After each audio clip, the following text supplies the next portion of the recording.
सवारी मेरी दुर्गा माता भवानी और भक्तन के पीछे तुमने करी राक्षस कुर्बानी। दुर्गे मैया तो ही सुमिरे मेरी आदि भवानी मैया दुर्गे तो ही सुमिरे मेरी आदि भवानी राघो सभा में मेरो। हे मैया दुर्गे तो ही सुमिरे मेरी आदि भवानी मैया दुर्गे तो ही सुमिरे मेरी आदि भवानी राघो सभा में मेरी लाजी। हे नरगढ़ को भूप मात तेरी आशा लगाई और हमारे राक्षस भी सच करिया ना लाई। तेरी लीला जग से न्यारी तेरे दास तुम्हारो मैया लियो खबर हमारी। दुर्गे मैया तो ही सुमिरे मेरी आदि भवानी मैया दुर्गे तो ही सुमिरे क्या बात है आदि भवानी राघो सभा में मेरो। हे मैया दुर्गे तो ही सुमिरे मेरी आदि भवानी मैया अम्बे तो ही सुमिरे मेरी आदि भवानी राघो सभा में मेरो मन। हरि दुर्गे मैया तो ही सुमिरे बहुत सुंदर है। मेरी आदि भवानी मैया दुर्गे तो ही सुमिरे मेरी आदि भवानी राघो सभा में मेरो। हे मैया दुर्गे तो ही सुमिरे मेरी आदि भवानी मैया दुर्गे तो ही सुमिरे मेरी आदि भवानी राघो सभा में मेरो मन। उपस्थित समस्त श्रोता बंधु पिता तुल बुजुर्ग लोग इस पावन भूमि को पवित्र करने वाली माता एवं बहनें और रात्रि वेला में उपस्थित समस्त पंडाल में भक्तजन बड़े ही प्यार से भगवान की पावनमयी कथा को श्रवण कर रहे हैं। हरिहर क्षेत्र गंगा जी के किनारे पर बैठे श्री व्यास नंदन सुखदेव उत्तरानंदन महाराज परीक्षित जी को कथा सुना रहे हैं। और अभी आप लोग बड़ी ही पावन कथा सुन रहे थे हमारे बड़े भैया जी के मुखारविंद से। आगे की कथा बड़ी सुंदर है। किस तरीके से मथुरा की जेल में भगवान श्री कृष्ण ने अवतार धारण किया था। भगवान इस भूतल पर कैसे आए, क्यों आए, तो कहते हैं जब जब इस धरती पर अधर्म होता है, जब जब पाप होता है तो भगवान इस धरती पर अवतार धारण करते हैं।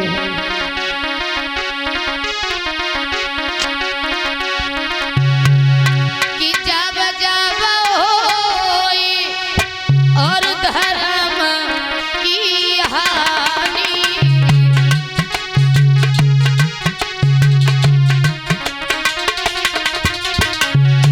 बाढ़े असुर अधम अभिमानी।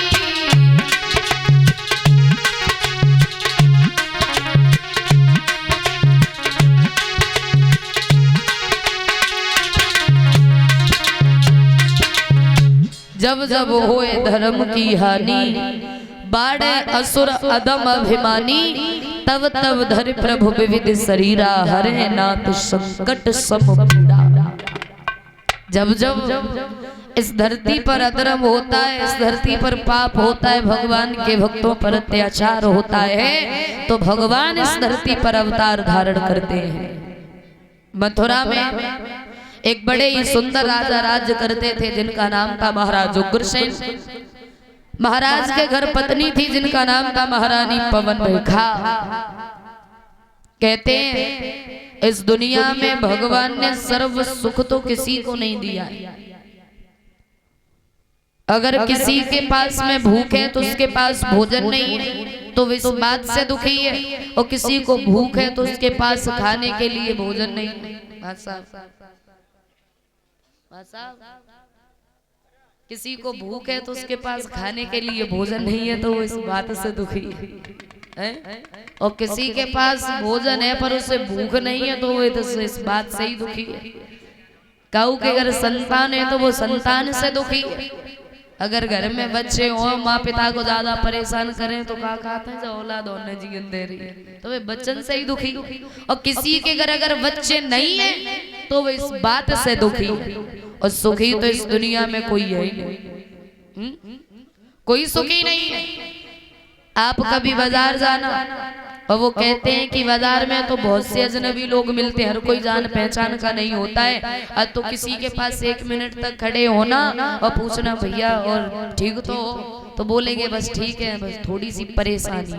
यानी थोड़ी सी ना थोड़ी सी परेशानी इस दुनिया में हर व्यक्ति को मिलेगी, सर्व सुखी इस दुनिया में कोई नहीं है। कहते हैं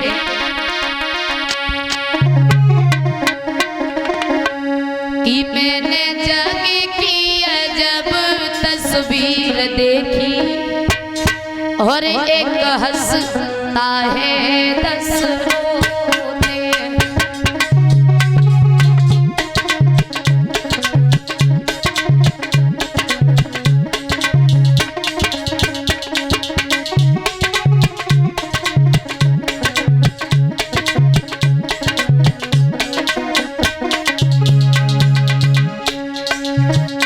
मैंने जग की अजब तस्वीर देखी, एक हंसता है 10 रोते हैं।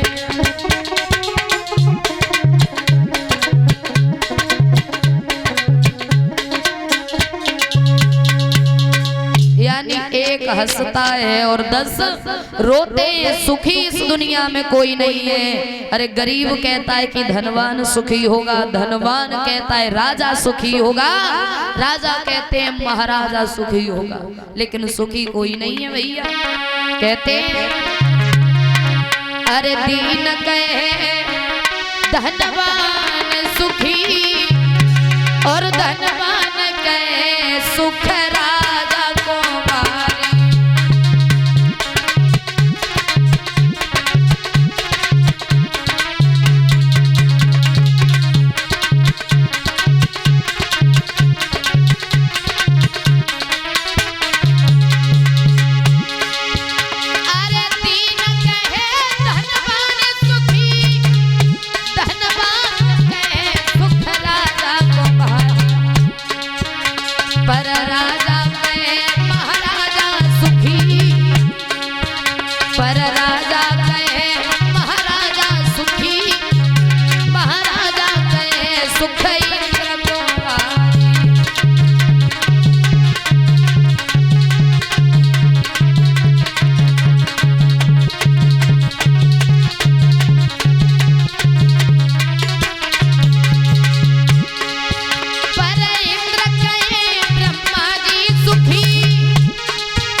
विष्णु को भारी परदासन दास कहे तुलसी, परदासन दास कहे तुलसी, हरि भजन बिना संसार दुखारी।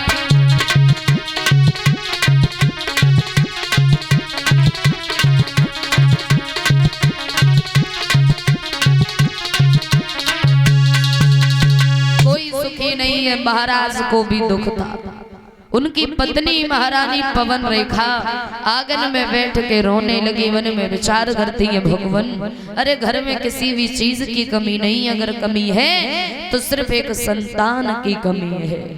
रोने लगी और जब रोने लगी है आज रानी मन में विचार करती है भगवान कैसी किस्मत बनाई है तुमने हमारी, इतने दिन हो गए घर में किसी भी संतान ने जन्म नहीं लिया।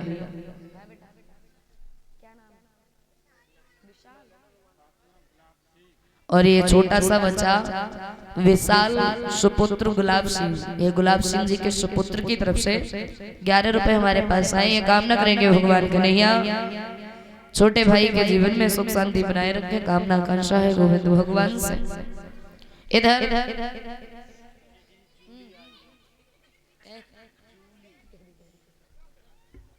का नाम है तो जूली नाम है। धीरे धीरे समय गुजरता चला जाता है। आज रानी ने महाराज को महलों में बुलवाया, बड़े सुंदर आसन पर बिठा लिया और एक बात कही, महाराज दुख सिर्फ एक बात का है, मुझे आज तक क्या दुख है?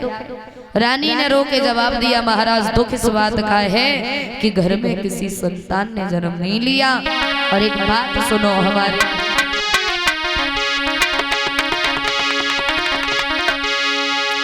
कि भरी गोया खिन में नीर बंधे नहीं धीर रोई गई रानी। हरि बिन संतान के घर में सैया हुई गई है बदनामी।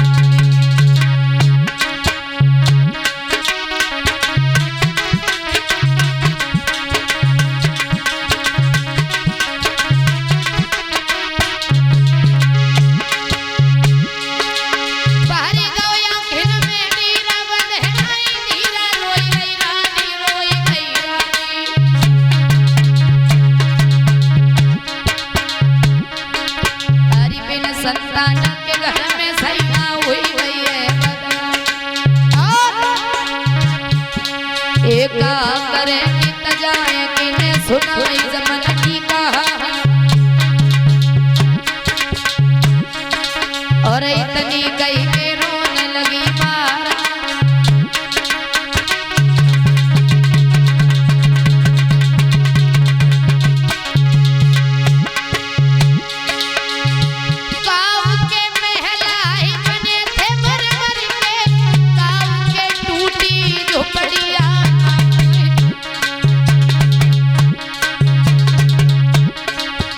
और काहू के द्वारे हाथी घोड़ा और काहू पे एक बकरिया।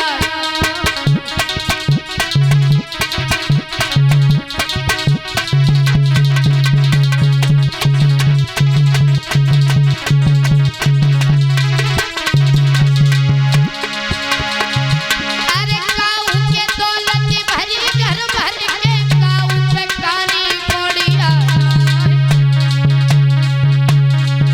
हरि काहू के लड़का दशरथ खेले राजा पे एक बिटरिया।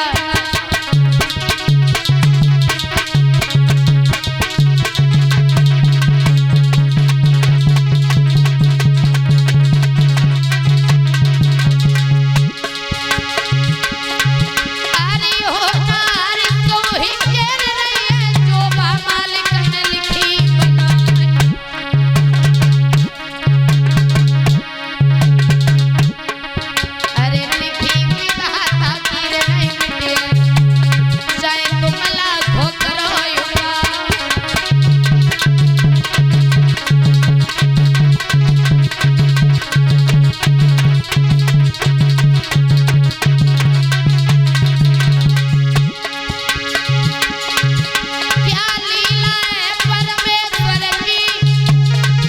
जो समझ किसी के न आती है।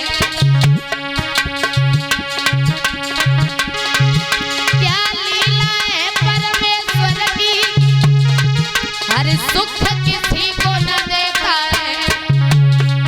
कई बाप दुखी है बेटा से, कई दुखी बाप से बेटा है।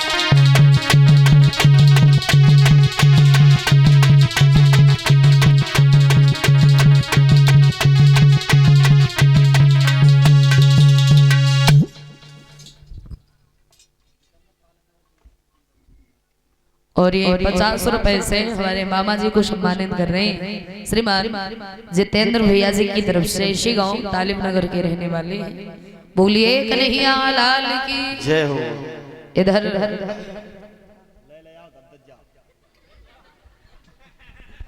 सही बात है, ले ले आओ दत्तक जाओ। समय गुजरता चला जाता है। महाराज ने समझाया, रानी पागल हो जो चिंता करती हो।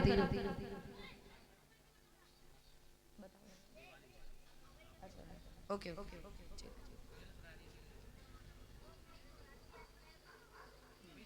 अच्छा वो बाद में अभी रखे ने, बाद में सुना देंगे, ठीक है। इधर महाराज ने रानी को समझाया है, रानी बाग में चली जाओ सखियों के साथ में, थोड़ी देर घूम करके आओ तो तुम्हारा मन थोड़ा बहल जाएगा। रानी चली सखियों को साथ में लिया, बाग में पहुंची तो कहते हैं रानी उस बाग की सुंदरता को देखकर कितनी मोहित हो गई कि सारा दुख भूल गई। थोड़ा समय बीत जाने के बाद तेजी से आंधी तूफान आया। उस आंधी तूफान में हाथी श्रृंगारने लगा, शेर दहाड़ लगाने लगा, रानी डरने लगी। दोनों कानों को बंद करके बैठ गई, अगर इस बाग में कोई हो तो हमारी रक्षा करो।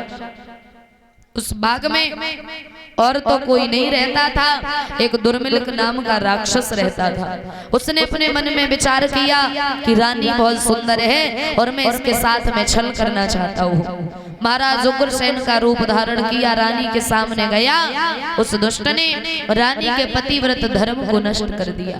बाद में राक्षस के भेष में जब आया तो रानी उस पर क्रोध करने लगी है और कहती, अरे पापी कि अरे तेरो जइयो सत्यानाश और अधर्मी धर्म बिगाड़ो।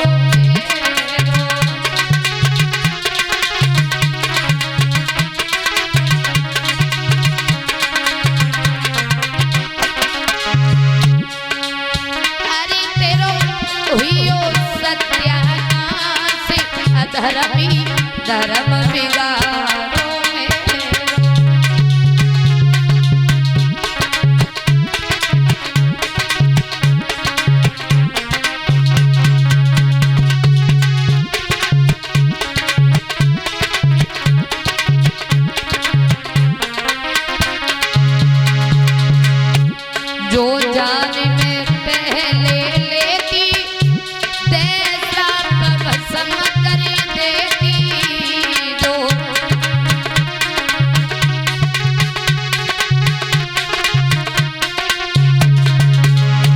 जो जाने में पहले लेती तेरा भस्म कर देती। अब तूने कर डालो बर्बादी रे पापी धर्म बिगाड़ोगे।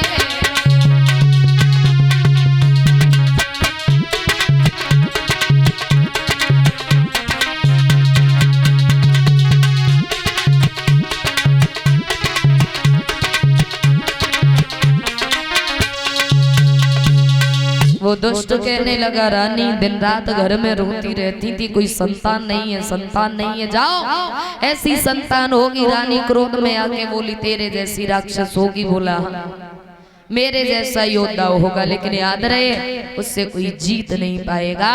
और जैसे ही कहा तो रानी भास चली है, सखियों से जाकर के मिली। इधर सखियों ने पूछा, बहनी ये श्रृंगार कैसे बिगड़ा है तुम्हारा? तो रानी ने मन की बात किसी को नहीं बताई। बहन, जब तेजी सानी तूफान आया, उस तूफान में एक बंदर आया बहुत बड़ा सा। उस बंदर ने सारा श्रृंगार उजाड़ दिया और मेरी चुनरिया को भी फाड़ दिया उसने। रानी घर आई, समय गुजरता गया। जब उस बच्चे ने जन्म लिया तो महाप्रलय सी दर्शाने लगी है। कैसा कि पैदा होते उस बालक के और आंधी तूफान मचाने लगी।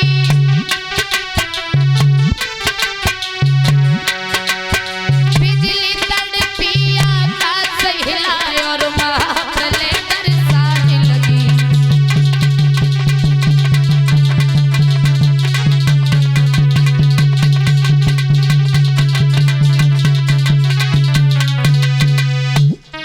कि घन घन करके घर नहीं उमड़ पड़ा और धड़कने लगी धुन धरती की।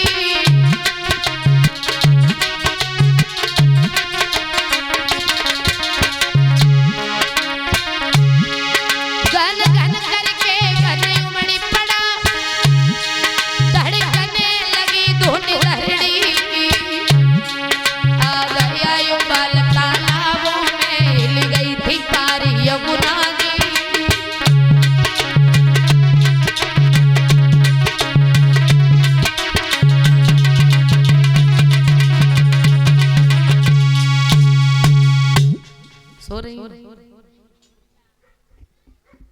इधर धीरे धीरे समय गुजरता चला जाता है। उस बच्चे ने जब जन्म लिया, गर्गाचार्य पंडित जी ने उस बच्चे का नाम रखा कंस। और एक बात कही, सुनो महाराज उग्रसेन, अरे ऐसे संतान से तुम संतान ही नहीं ठीक थे। क्यों? क्योंकि बेटा वो होता है जो पिता की सेकी और शान को घटने न दे। बेटा वो होता है जो पिता की कमाई को एक हीरे की तरह सौंप करके रखे, बल्कि वो नहीं होता है जो ऐसे ही उड़ा दे। और सुनो महाराज, लगा दे जो आग पानी में, लगा दे जो आग पानी में, और जवानी उसको कहते हैं। लगा दे